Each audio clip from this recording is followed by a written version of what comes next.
Hey you malicious marks! I will now be ranking the albums of American, Canadian progressive metal titans Dream Theater.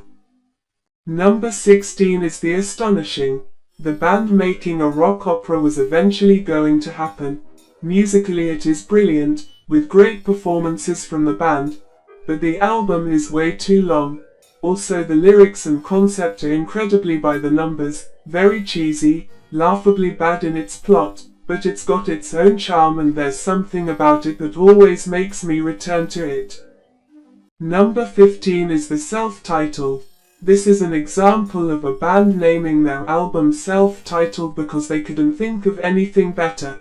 While it has some pretty great moments and songs, it's the first ever Dream Theater album that I believe has filler material. Their most forgettable album, but there's some good nuggets on it. Number 14 is Distance Over Time. The band's most to the point album, where they just went in to make a quick fun album. It did make some great results, but there's nothing overly gripping about the whole project. Good songs and musicianship. Sadly James's vocals aren't the best in this one, but with better production they could have been better. Number 13 is A View from the Top of the World. The final album with drummer Mike Mangini, it showcased his unique talent very well. While the songs are good, they aren't the strongest material they've made, but still impressive nonetheless. Number 12 is Falling Into Infinity. Made during an incredibly frustrating time in the band's career, they softened their sound to appease their record label. While there is failed experiments, the songwriting and performances are pretty great. The only album to feature Derek Sherinian, his key playing, style and sound are actually fantastic. Some hidden gems on this one. Number 11 is Black Clouds and Silver Linings. Switching to a darker sound on this one, the album dealt with the theme of the light at the end of struggles. Musically great at times, a lot of the songs don't flow the best and at times seem to be rather by numbers. Also Mike Portnoy contributed too many vocals on this one, some ending up rather cringe, but there are some classic songs and moments on this one. Number 10 is Systematic Chaos. Another album the band made just for the fun of it without any real concept. This is one of their best examples. The joy exuding from the performances on this album is just oozing with personality, and the technical ability throughout is fantastic. Not perfect, but has too much charm to ignore. Number 9 is 6 Degrees of Inner Turbulence. This album is loved by a lot of fans. While I think it is great, it is not without issues. I think some songs on the first disc are a bit too long and the epic title track does take some odd turns throughout, but I love the experimental nature on this one, and there is some underrated gems and instant classics. Number 8 is A Dramatic Turn of Events. The first album to not feature Mike Portnoy on drums and the first with Mike Mangini. It does have a different feel, but the rest of the band make up for it with some of the most technical material they've written. Great songs throughout with only some weak moments. It vastly has a spirit stronger than a lot of their albums and has a certain magical touch that makes it stand out among the rest.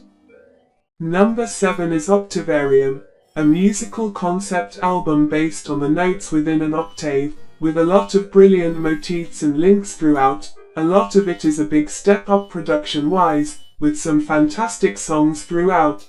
There is a part of it where the band was moving into a more accessible sound, but there is a good mix of the two styles throughout. Some material shadows the rest, but it's all linked together well.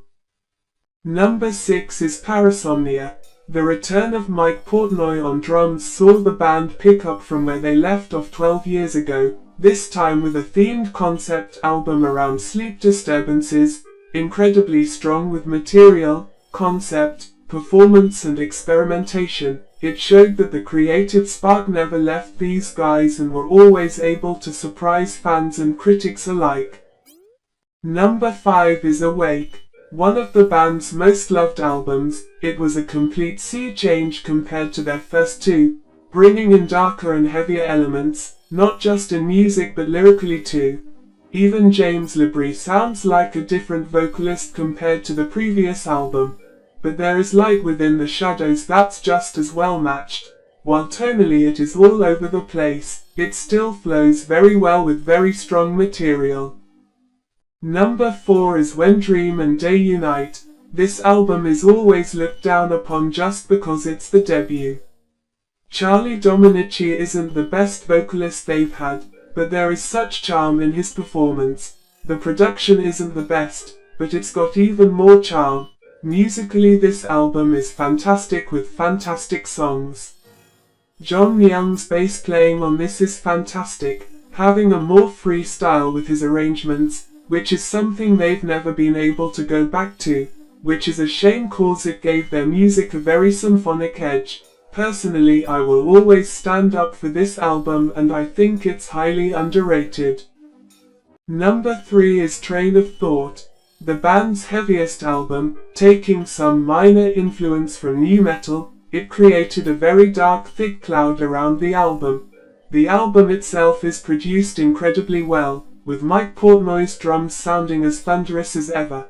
The performances on this album are utterly spectacular, with some of the band's best instrumental sections.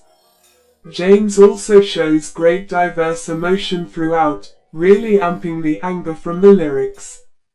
Jordan Rudess's sounds used on this are insane, mimicking the sound from John Petrucci's guitar, a massive milestone in the band's career, showing how much bite they had behind their bark. Number 2 is Metropolis Part 2, Scenes from a Memory, the band's most critically acclaimed album. It does very much deserve the praise it gets. The first album with Jordan Rudess, it brought an extra technical ability to a band that already had the greatest technical ability in music. The album being a concept album, the story is actually fantastic, with the music being the absolute perfect accompaniment to it. While it is not my favorite album of theirs, I will admit that this is one of the best concept albums ever made and overall one of the greatest progressive metal albums ever made, an absolutely fantastic achievement. In my opinion, the best Dream Theater album is Images and Words, the album that shot them into the rock and metal world. It's not a surprise that this album saw the band get attention, as it is one of those albums that almost has no flaws. Every note, every moment, every second is a gem of an experience.